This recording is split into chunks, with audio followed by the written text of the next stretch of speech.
Maloy good morning, and how are you, faithful? Captain Niner coming to you with your Captain and Coffee Morning Report for February 19th, 2025.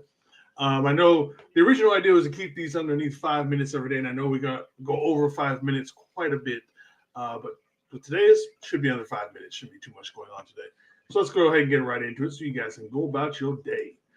All right, and the first thing we are going to talk about, obviously, is the release of one Demetrius Flanagan Falls. He has been the linebacker slash special teams player that we've had for, I want to say, 6 years now. Um, Honestly, we should have done it last year. We should have kept Oren Burks. Let's be honest, we just should have kept Owen Burks over him. But even he's mostly supposed to be a special teams player. The problem is with his special teams play, he was arguably the worst special teams player on the team, according to like the PFF ratings and all that. Yes, I realize PFF is not the say all know all kind of thing, but when you look at some of his just where he lines up or not just where he lines up, but like how he's playing special teams and everything, he just didn't do it well at all. And what's hopefully what they're trying to do is we're going to try and quote unquote cut the fat, trim the fat off kind of a thing. You always want to start near the bottom, and honestly, to me, I hate to say it, but DFF was one of the lower ranked players that we had on the team, especially because even if we put him in at linebacker, he was such a detriment to the team in general. And then, like I said, you add on top of that his bad play on special teams. It was time for him to go. So right now, the only current linebackers that we have on the board or on the team: Fred Warner, Tatum Bethune, D. Winters, Jalen Graham. So now it's looking pretty thin. So more than likely, I'm expecting us either to get another linebacker in free agency and or the draft. So, and also that also depends on a lot of what's going to be going on with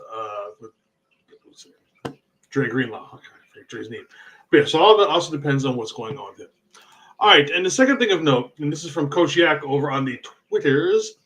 The 49ers are prepared to go into the season with Jair Brown and Malik Mustafa as their starting safeties. He also mentions that Talanoa Hufanga could come back depending on what his price is, and that would put Jair Brown as the third safety.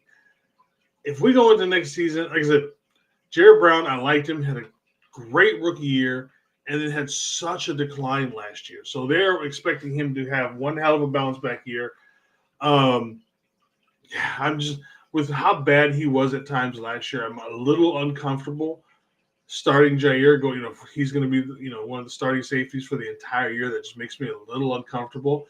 But again, that's mostly because last year was just so bad. The year before he was great. He had an amazing first.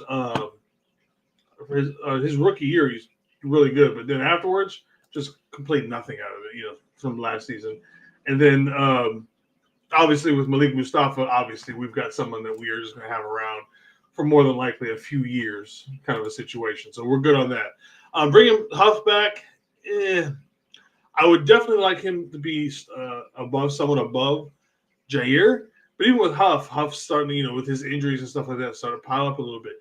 Maybe it is time to get somebody out of the draft, or maybe pull over, get a young free agent to bring over here. So, like I said, but then it says a lot because I am a big Huff fan. I love Huff, being Polynesian and all that kind of stuff. So, but if it's just Jair Brown and Malik Mustafa next year, I'm going to be a little bit more worried about the Jair Brown side of things. I think Malik can handle his side. He's shown that he can.